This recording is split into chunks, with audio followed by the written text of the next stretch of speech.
Sejam todos muito bem-vindos ao nosso canal Ajuda para as Reuniões.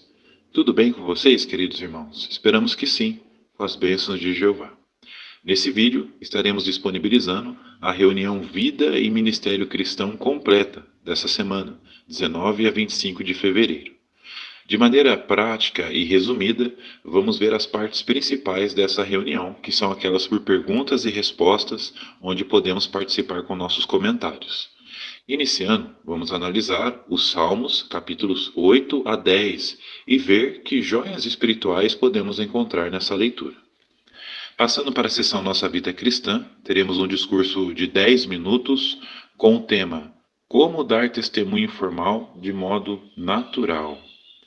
Durante essa parte, vamos ter um vídeo e uma pergunta para responder. Vamos ver a resposta dessa pergunta e dicas práticas de como iniciar uma conversa de maneira informal. Finalizando no estudo bíblico de congregação, vamos iniciar o capítulo 6 do livro De Testemunho Cabal sobre o Reino de Deus e vamos estudar os parágrafos 1 a 8 e a introdução da seção 2. Vamos ver que respostas práticas podemos comentar também nesse estudo. Esperamos que cada um de vocês, com auxílio desse vídeo, possam elaborar excelentes respostas e que pelo menos em uma dessas sessões vocês consigam comentar na reunião. E incentivamos aqueles que não forem inscritos, se inscrevam no nosso canal, deixem um gostei, um comentário, compartilhem nossos vídeos e torne-se membro do canal. Essa opção, além de ajudar o nosso canal a crescer, também na produção e elaboração desse vídeo, faz também com que esse vídeo que te ajudou ajude outros irmãos também que acompanham o canal. Vamos iniciar a nossa reunião Vida e Ministério Cristão.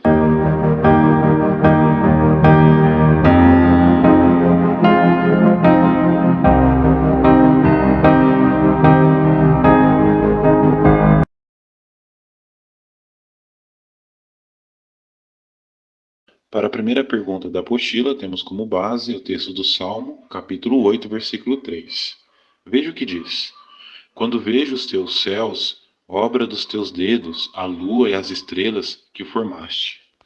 A pergunta: a que o salmista se referia quando falou dos dedos de Deus? Resposta: o salmista estava se referindo ao Espírito Santo ou forçativa, que é indicado no relato de Gênesis sobre a criação, onde se diz que a forçativa de Deus movia-se sobre a superfície das águas. Todavia, as escrituras gregas cristãs fornecem a chave para o entendimento correto desse uso simbólico, pois o relato de Mateus explica que Jesus expulsava demônios por meio do Espírito Santo de Deus, e Lucas nos informa de que isso se dava por meio do dedo de Deus. Muito bem, agora a próxima pergunta, com base na leitura completa do livro dos Salmos, capítulo 8 ao capítulo 10, que joias espirituais você encontrou na leitura da Bíblia desta semana? E uma primeira joia podemos encontrar nos versículos 3 e 4 do capítulo 8, que diz assim: Quando vejo os teus céus, obras dos teus dedos, a lua e as estrelas que formaste, o que é o homem mortal para que te lembres dele, e o filho do homem para que cuides dele? Veja a lição que interessante. Assim como o salmista, quando olhamos para a criação de Jeová, sem dúvidas conseguimos ver sua grandeza e poder, e ao mesmo tempo percebemos o quanto somos pó e pequeninos perto dele. Mas mesmo assim, Jeová sempre cuidou de nós, e quando foi preciso, ele até deu seu querido filho para nos salvar, mostrando o quanto ele nos ama e o quanto cada um de nós somos valiosos para ele. Sem dúvidas, meditar nisso nos aproxima ainda mais de Jeová, nosso amoroso Pai. Agora, passando para o capítulo 9, veja o que diz o versículo 4. Pois tu defendes a minha causa justa, sentas no teu trono, julgando com justiça.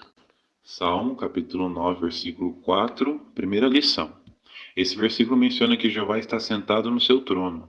Isso destaca a soberania de Jeová sobre todas as coisas. Como lição, isso nos ensina a importância de sempre reconhecermos e aceitar a soberania de Jeová em nossa vida, sem dúvidas. E isso é totalmente essencial para cultivarmos um relacionamento achegado com Ele. Agora, uma segunda lição, ainda nesse capítulo e nesse versículo, é que Jeová julga com justiça. Isto nos lembra que Jeová é um Deus de justiça e imparcialidade. Portanto, como servos dele, Devemos também viver uma vida justa e sempre confiar que somente Jeová irá acabar com todas as injustiças e, assim, no momento certo, irá proporcionar justiça em todas as situações. Agora, passando para o capítulo 10, veja o que diz o versículo 2. Podemos encontrar outra joia. Aquele que é mau, na sua arrogância, persegue o desamparado, mas ele será apanhado nas tramas que planeja. Salmos 10, versículo 2, lição. Esse versículo nos ensina que, embora algumas vezes pareça que os maus tiveram sucesso em seus planos, podemos ter certeza que no final eles irão enfrentar as consequências de seus atos. Agora, irmãos, vejam o que diz aí na continuação, ainda no capítulo 10, agora o versículo 3. Pois quem é mau se gaba dos seus desejos egoístas e abençoa o ganancioso. Lição. Aqui diz que o mal se gaba dos seus desejos egoístas. Isso nos ensina a importância de sempre mantermos um coração humilde e não nos deixarmos levar pela ganância e pelo desejo egoísta. Agora vamos para o Salmo capítulo 10, versículo 11. Diz assim: Ele diz no coração: Deus se esqueceu, virou a sua face, nunca vê nada. Salmo capítulo 10, versículo 11 é a lição. Aqui o versículo fala de uma grande realidade que observamos hoje em dia. Hoje, infelizmente, muitas pessoas, inclusive alguns que já foram cristãos, adotaram a perspectiva de que Jeová se esqueceu deles e que ele não liga para o que acontece aqui na terra. Por isso, como lição, devemos sempre fortalecer nossa amizade com Jeová por meio do estudo da Bíblia. E assim tomar muito cuidado com esses pensamentos. Afinal, a descrença ou a falta de fé pode nos levar ao desespero, e isso acaba nos distanciando de Jeová.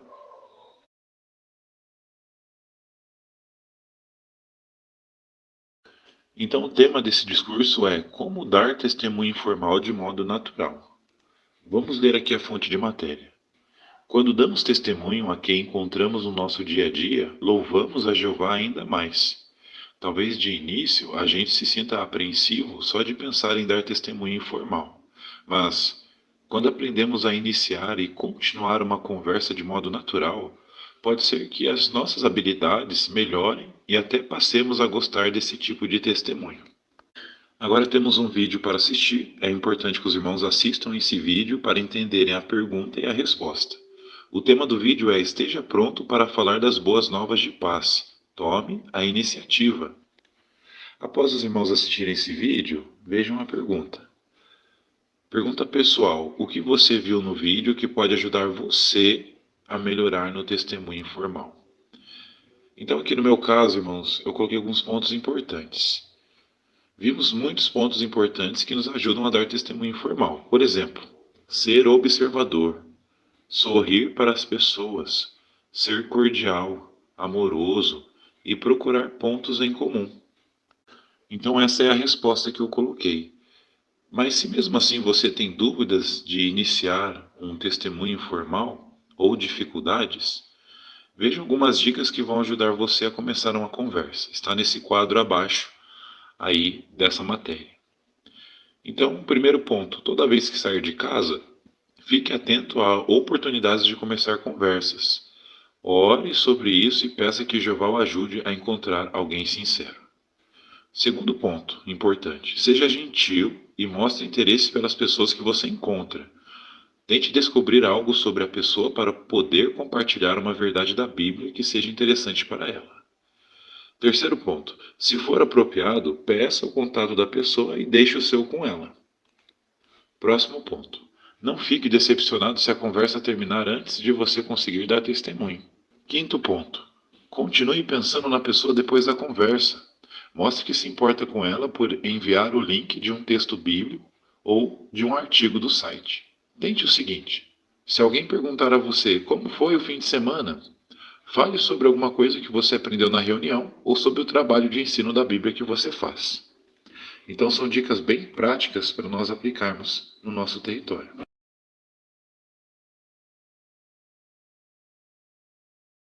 O tema do capítulo 6 é Estevão, cheio de favor divino e de poder. Perguntas dos parágrafos 1 a 3. Temos duas perguntas. A pergunta A: Estevão está diante de que situação assustadora, mas qual é a sua reação? A resposta: Estevão está diante do tribunal, numa sala imponente, provavelmente perto do Templo de Jerusalém. 71 homens estão sentados em cadeiras dispostas em um grande semicírculo para julgar Estevão. Os juízes são homens poderosos e influentes, e a grande maioria deles não tem nenhum respeito por esse discípulo de Jesus. Mas mesmo assim, Estevão não ficou assustado, ao contrário, como o rosto de um anjo, ele corajosamente continuou calmo, sereno e tranquilo. Parágrafos 1 a 3 da pergunta B. Que perguntas vamos considerar? Resposta: Vamos considerar as seguintes perguntas: Como ele já havia defendido sua fé? E de que maneiras podemos imitá-lo? Primeiro subtítulo do estudo, com base em Atos capítulo 6, versículos 8 a 15. Atiçaram o povo. Parágrafos 4 e 5, duas perguntas. A pergunta A: Por que Estevão era muito valioso para a congregação? No capítulo anterior deste livro, vimos que ele foi um dos 7 homens humildes que prontamente aceitaram dos apóstolos a designação de prestar ajuda. E sua humildade nos impressiona ainda mais quando lembramos dos dons que esse homem recebeu de Jeová. Em Atos capítulo 6, versículo 8, lemos que ele tinha recebido poder para realizar grandes sinais e milagres, assim como alguns dos apóstolos, e que era cheio de favor divino e de poder. Parágrafos 4 e 5, a pergunta B. Em que sentido Estevão era cheio de favor divino e de poder? Resposta: A palavra grega traduzida como favor divino também poderia ser traduzido como graça. Então, pelo visto, Estevão lidava com as pessoas de modo bondoso, gentil e cativante. Pelo seu modo de falar, ele conquistava a confiança dos seus ouvintes. Muitos deles ficavam convencidos de que ele era sincero e que as verdades que ensinava seriam proveitosas para eles. Além disso, Estevão era cheio de poder porque o Espírito de Jeová atuava sobre ele. Isso mostra que ele humildemente se deixava guiar por esse Espírito. Em vez de se tornar orgulhoso por causa de seus dons e habilidades, ele direcionava todo o louvor a Jeová e mostrava verdadeiro interesse pelas pessoas com quem falava. Muito bem, agora continuando, vamos para os parágrafos 6 a 8. Mais uma vez, duas perguntas. A pergunta A: Que duas acusações os inimigos de Estevão levantaram contra ele e por quê? Os inimigos o acusaram de duas coisas: blasfemar a Deus e blasfemar a Moisés. Isso porque eles diziam que Estevão tinha blasfemado a Deus por ter falado contra esse lugar santo, o Templo de Jerusalém. Além disso, eles diziam também que ele tinha blasfemado a Moisés por ter falado contra a lei mosaica, mudando costumes transmitidos por Moisés. Parágrafos 6 a 8, agora a pergunta B. Por que o exemplo de Estevão é de ajuda para os cristãos de hoje? Resposta: Porque hoje também, infelizmente, é comum pessoas religiosas usarem táticas similares para causar problemas aos servos de Deus. Através de opositores religiosos, eles às vezes instigam líderes políticos a perseguir as testemunhas de Jeová. Então, saber como Estevão reagiu a isso na sua época pode nos ajudar muito no nosso ministério hoje. Então, essa foi a nossa reunião Vida e Ministério Cristão completa dessa semana, 19 a 25 de fevereiro.